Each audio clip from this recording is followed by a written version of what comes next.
That morning, after Zuberi's arrival, strange events began to happen. The village's main water source, the streams began to dry up, fields that were once green and healthy started to die, and livestock mysteriously disappeared. The villagers, already suspicious of the stranger, grew fearful. Many years ago, disaster befell the village of Luma when a stranger stole its sacred stone, causing drought and destruction in the village. Life only improved when the stone was mysteriously returned. Since then, the villagers swore never to trust outsiders again. However, as time passed, another stranger arrived, one whose presence would shake the very foundation of the Luma's tradition, testing the villagers' deepest fear. The village of Luma was once a quiet and friendly place, filled with kind-hearted and welcoming people, and their king had two sons and only one daughter. The villagers lived simple lives, guided by traditions that had been passed down for generations. At the heart of their beliefs was the sacred stone, a small, glowing marble believed to shield the village from harm but said to bring destruction if disturbed. The village was blessed with fresh fruits, plentiful food, fertile land, and animals. The people were warm-hearted and welcomed visitors into their homes. One dark and cold night, a young traveler arrived, seeking shelter. The palace guard saw him, shivering and exhausted, and when the traveler asked for a place to stay, the guard took him to the king. The king, seeing the traveler was thirsty and hungry, offered him shelter at the palace, providing warmth, food, and a comfortable place to sleep. They treated him as if he were family. The next morning, the king discovered that the traveler was gone. Soon, the palace guard rushed to him with shocking news. The sacred stone has been stolen. The king was devastated, and together with the royal chief priest, they quickly rushed to the cave, deep within the palace where the stone had been kept. But it was nowhere to be found.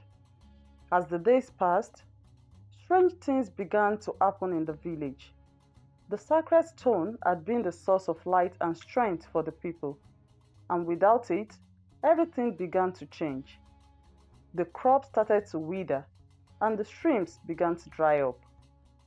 The fruit spoiled, and the animals began to die, with some even turning into dangerous beasts. Hunger spread through the village, and its people suffered greatly.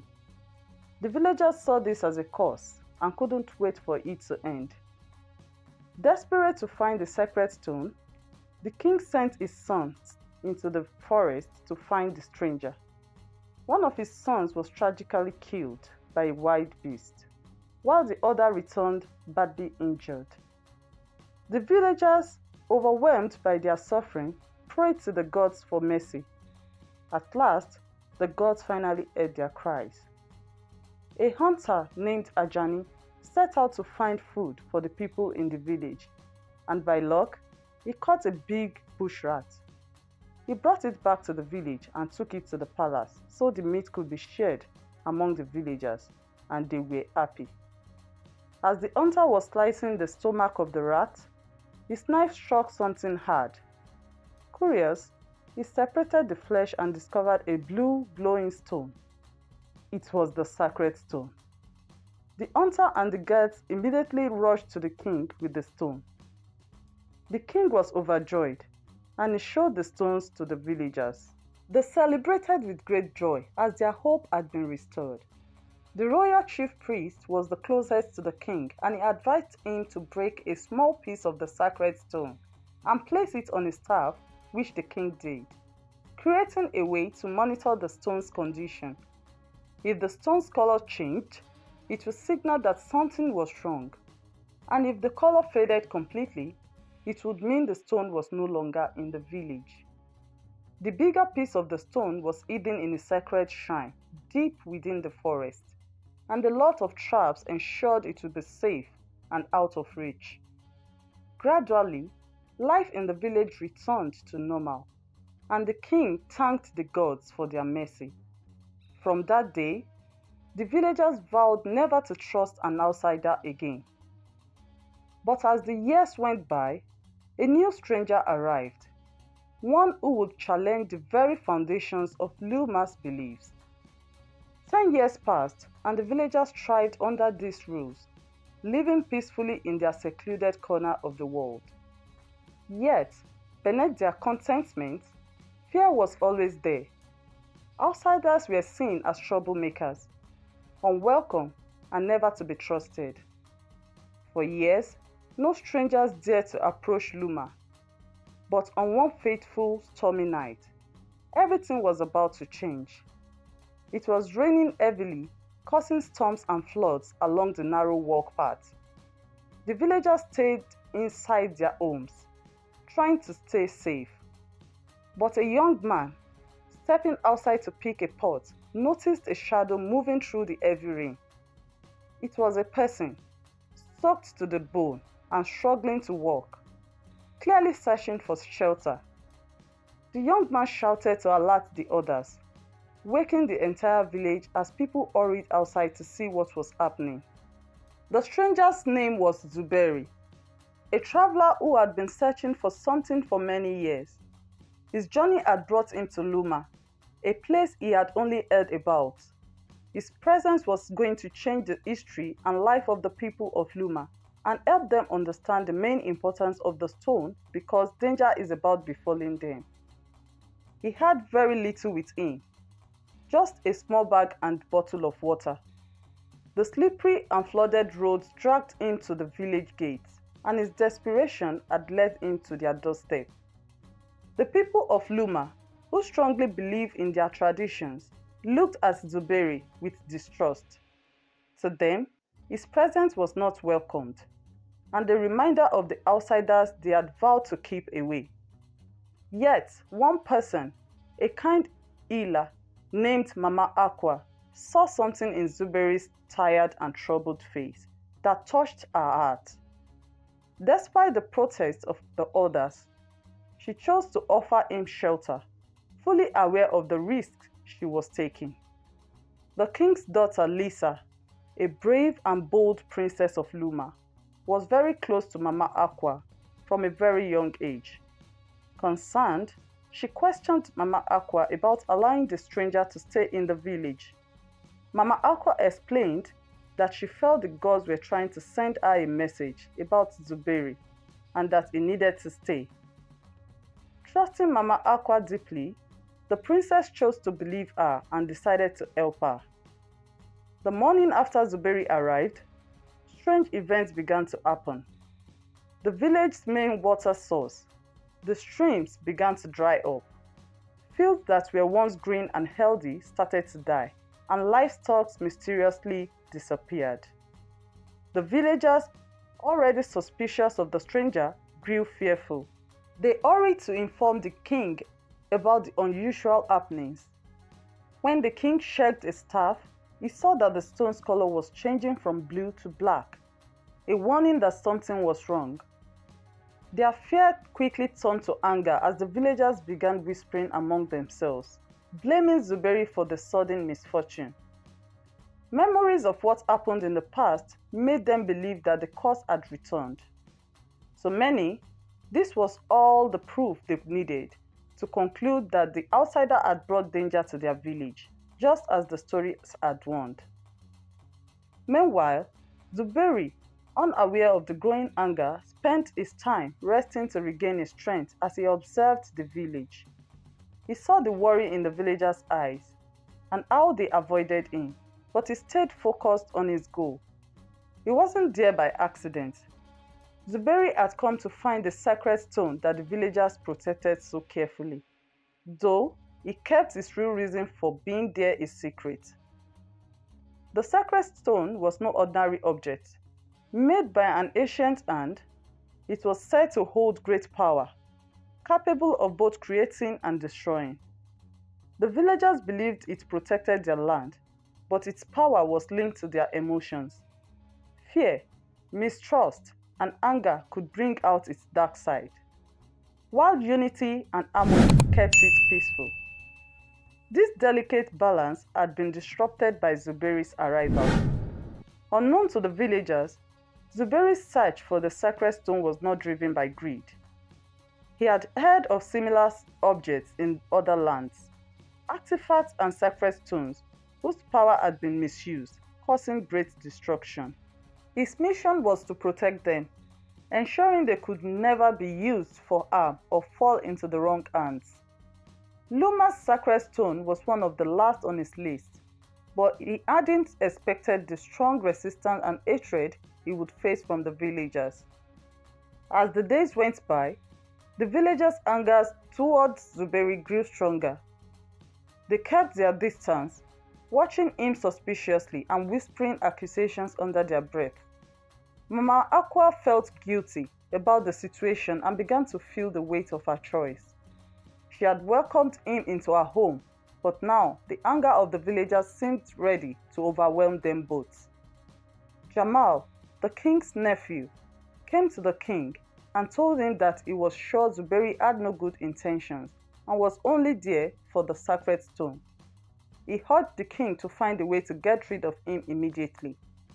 The king agreed and entrusted Jamal with the task of bringing the stranger to him. Jamal decided to call for a gathering. He was a man of tradition, firmly rooted in the ways of his ancestors. He was skilled and knew all the ancient teachings of his ancestors. To him, Zuberi's presence was a threat that could not be overlooked. With a commanding voice, Jamal declared that the stranger must live for the good of the village, ensuring that his message was heard by all. Zuberi, aware of the sacred stone's power, refused to leave. He couldn't go without making sure it was safe, but he knew he couldn't explain this to the villagers, as they wouldn't believe him. His presence only fueled the villagers' anger, confirming their worst fears. Rumors spread quickly, and the once peaceful village began to spiral into chaos. In the middle of the growing chaos, Mama Aqua searched desperately for answers. One day, while cleaning out an old storeroom in her hut, she stumbled upon a hidden compartment beneath a loose wooden plank. Inside, she found an ancient scroll, wrapped in a worn, dirty cloth. Forgotten and untouched for years, she carefully unrolled the fragile scroll, realizing it contained knowledge passed down by the village's ancestors. As she studied the scroll, she uncovered something both shocking and enlightening. The stone's power was neither good nor evil. Instead, it reflected the emotions around it, amplifying whatever energy it absorbed. This discovery helped us see and understand what was happening in the village and the role of the stone in their lives. The villagers' fear and mistrust had awakened the stone's darkest side, causing the strange events they had blamed on Zuberi. Mama Aqua soon realized that forcing him to leave wouldn't solve their problems. The real danger was within the village itself. One fateful evening, as Zuberi walked alone along the village's outskirts, a group of villagers and warriors of the village confronted him. Armed with tools and torches, their faces twisted with anger and fear. They blocked his path. Jamal stood at the front, leading the group, his expression filled with disgust and determination. They demanded that Zuberi leave at once, accusing him of bringing ruin to their home. There was tension in the air, and the threat of violence was clear. Yet, Zuberi stayed calm. He knew that leaving would only delay what was going to happen. The sacred stone's power had already been unleashed, and it wouldn't stop until balance was restored. A young girl stepped forward and stopped the villagers from hurting Zuberi. The villagers, especially Jamal, were shocked and couldn't believe what was happening. His cousin was trying to defend the stranger. Lisa is the youngest daughter of the king and one of the bravest soldiers in the village. She tried to keep Jamal away from Zuberi, but Jamal ordered her to leave immediately or she would be hurt. Lisa refused to back down. He then ordered two people from the group to take her away. but Zuberi made an effort to protect her. At that moment, Mama Aqua arrived, carrying the knowledge she had uncovered. She pleaded with the villagers to listen, revealing the truth about the sacred stone and how their emotions affected its power. Though her words were met with doubt, that planted seeds of uncertainty in the villagers' minds. Jamal quickly assured the villagers that Mama Aqua was lying, claiming she was working with Zuberi, and they shouldn't believe her. He ordered the group to take them to the king, and they obeyed without hesitation. Mama Aqua, seeing the situation, told Lisa not to try to stop them and that they should go with the group. They arrived at the palace and knelt before the king. The king asked Mama Aqua why she had given shelter to Zuberi, which went against their rule. Mama Aqua explained everything, but the king didn't believe her. He tried to assure her that she was simply being misled by the stranger. Zuberi then decided to speak up. He told the king the true reason he had come to the village and explained his intentions regarding the sacred stone. Still, the king wasn't convinced and ordered the royal chief priest to consult the oracle. After the consultation, the chief priest revealed that the oracle had confirmed what Mama Aqua and Zuberi were saying, that they were telling the truth. The king was now convinced, but Jamal continued to insist it was all a lie. Despite Jamal's objections, the king trusted the oracle's words, knowing it never lied. The king gathered the villagers and informed them of what was going on and what was about to happen. The villagers listened as the king allowed Zuberi and Mama Aqua to investigate the sacred stone. The brave princess, Lisa, insisted on joining them to keep an eye on the outsider. The king hesitated at first, as he wanted to protect his only daughter, but eventually agreed. Zuberi, Mama Aqua, and Princess Lisa made their way toward the shrine where the sacred stone was kept. The villagers watched anxiously from a distance, whispering to each other as the outsiders, along with Mama Aqua and the priestess, approached their most sacred place. The journey was not easy. Their path was filled with hidden dangers and every step was risky. Thick vines covered the ground and hid the spikes that scratched their skin and tore their clothes. Mud made it difficult to walk and sometimes trapped their feet. They heard strange noises, like leaves moving, animals growling far away, and hissing nearby. Zuberi, Lisa, and Mama Aqua stayed alert and careful the whole time. As they walked, Zuberi suddenly cried out in pain. He had been bitten on his leg by a snake that had hidden itself in the tall grass. The poison spread quickly through his leg, and he began to weaken. Lisa, who was always quick to act, rushed to his side, while Mama Aqua looked for herbs. She carefully cleaned the wound using the herbs Mama Aqua found. Despite the pain, Zuberi was grateful for their help. Lisa and Mama Aqua's care helped him recover enough to continue, but the experience left them shaking. As they pressed on, the path grew even more dangerous. The king had set traps to protect the shrine, making it nearly impossible for anyone to reach it. Sharp wooden spikes were hidden under piles of leaves, ready to injure anyone who stepped on them. Ropes were tied to hidden triggers that released falling rocks that could crush anyone in their way. There were also pits covered with grass, waiting to trap anyone who steps on it. At one point, they encountered a maze of paths that led to dead ends, forcing them to retrace their steps multiple times. Each trap tested their courage and made them work together to find safe ways forward.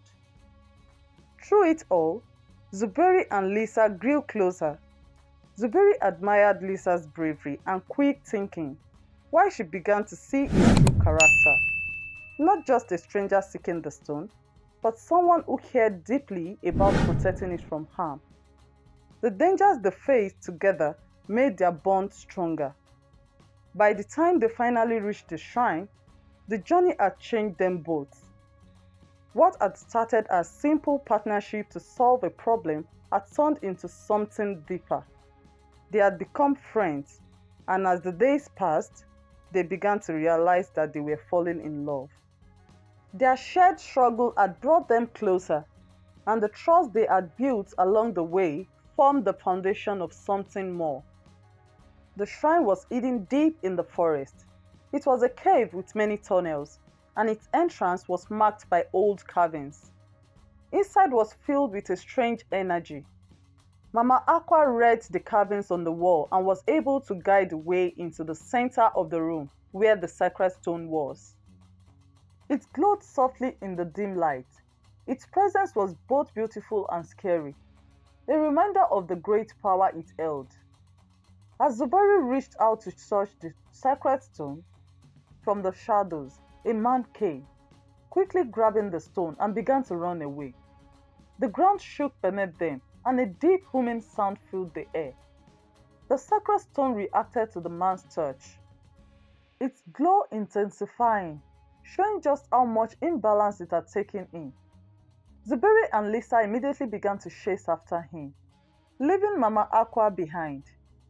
The man was fast, but Lisa, known for her speed and strength, caught up with him. To her shock, when she grabbed him, it was revealed to be none other than Jamal, her cousin. Lisa stood frozen, unable to believe what she had just uncovered. She was about to take the sacred stone from him, but before she could act, a hard stick was struck at the back of her head. Everything went dark and she collapsed, falling into unconsciousness. Zuberi hid in a small corner of the tunnel, watching from the shadows as 5 white men surrounded Lisa's unconscious body. They didn't seem to care for her, leaving her lying on the ground as they walked off with Jamal. His heart raced with fear and anger as he watched them leave. Zuberi hurried towards Lisa and was overwhelmed with sadness and pain. She lay motionlessly on the ground, her head bleeding from the blow she had taken. Trembling, he gently tried to wake her, calling her name softly, but there was no response. His fear grew as he listened to see if she was breathing. A sigh of relief escaped him when he felt the faintest breath against his fingertips. She was still alive, but barely. With great care, Zuberi lifted Lisa in his arms and carried her out of the cave into the forest. He remembered stories from his elders about a special healing leaf that grew near large baobab trees in the forest. His eyes looked around desperately until he found a baobab tree in the distance. Beneath its shade, he found the broad green leaves he had heard about, known for their power to stop bleeding and ease pain. His hands shook as he carefully picked a handful of the leaves and tucked them into his bag. Knowing Lisa needed more than just the leaves, he kept going, searching for a stream or river where he could find water to help her. Every step was filled with worry as he knew time was running out. Zuberi found a stream and gently sprinkled water on Lisa's face, hoping to wake her up. Slowly, her eyes fluttered open as she gasped for air. Zuberi's heart swelled with relief and he hugged her tightly, overwhelmed by the fear he had felt moments before when he thought she might never wake up. He carefully squeezed the healing leaf in his hand, pressing it gently against the back of her head where she had been injured. Then, he tore his scarf from around his neck and wrapped it around her head to keep the wound covered and aid her healing. As he walked to help her, the sky grew darker and it became windy with lightning in the sky. Meanwhile, back at the village, the king noticed that the color of the stone on his staff had gone blank, a sign that something was wrong. It meant that someone had taken the stone away from the village, and this was a bad omen. The chief priest hurried to the king, his face grave, and explained that the gods were angry. The king, now fully aware of the severity of the situation, immediately ordered a group of his bravest warriors to head into the shrine to find out what was happening and to bring back the sacred stone before it was too late. The warriors left immediately and made their way to the shrine. When they arrived, they found that the sacred stone was gone. The only person there was Mama Aqua, who was sitting quietly. They quickly approached her, demanding to know what had happened. Mama Aqua calmly explained everything, telling them about how the stone had been taken. The soldiers decided to follow the path that Zuberi and Lisa had taken, hoping to find them and the stone. Meanwhile, Lisa, who was still recovering from her injury, told Zuberi what she had learned about who took the stone. Zuberi nodded, already knowing the truth. He tried to warn her that they needed to be careful, but Lisa wasn't listening. She stood up, determination in her eyes, hoping to find Jamal to find the stone before it was too late. Zuberi was worried about Lisa, so he followed her as she led the way into the forest. As they walked deeper into the woods, they suddenly encountered the group of warriors from the village. Lisa stepped forward and commanded them to search for the stone at any cost. The warriors, understanding the urgency, spread out into the forest, determined to track down Jamal and the mysterious white men who had taken the sacred stone. Fortunately, Lisa and Zuberi, along with the warriors, soon discovered the footprints of the white men. They followed their trail, which led them to the sea. When they arrived, Lisa was just in time to stop Jamal and the white men as they were preparing to leave with the sacred stone. She asked Jamal his reason for doing this and how he had managed to reach the stone so quickly. Jamal confessed that he had hoped for a better life, so he sold the sacred stone to the white people in exchange for the chance to leave the village and join them. He also explained that he and the white men had been following them from behind. As they entered the forest, they had taken another tunnel which led them directly to the stone, as he was also able to read the markings on the wall. Lisa, filled with anger and disgust at Jamal's actions, immediately ordered the warriors and Zuberi to attack them. Lisa and the warrior fought, using arrows and their bare ends. The white men, those killed, were just 5, and the warriors were able to injure them. Lisa, determined to stop Jamal, faced him in a one-on-one fight. She overpowered him, defeating him in the struggle. Once Jamal was tied up, Lisa approached the white men, who were still trying to hold on to the stone. She took the sacred stone from them and demanded that they leave. Her voice was firm, her eyes filled with resolve as she warned them. Leave now and never return. If you do, the consequences will be worse than anything you just faced. The white men hurriedly rowed their boats away, fearing for their lives. Lisa handed the sacred stone to Zuberi, telling him to go to the cave and meet Mama Aqua while she would return to the village with Jamal to face his punishment. Zuberi, with some of the warriors by his side, made his way back to the cave. He found Mama Aqua waiting for him. She was relieved to see him unharmed and collected the stone from him with a deep, silent understanding. She examined it carefully, her heart heavy with the responsibility they now shared. Together, Zuberi and Mama Aqua began the sacred rituals to restore the balance.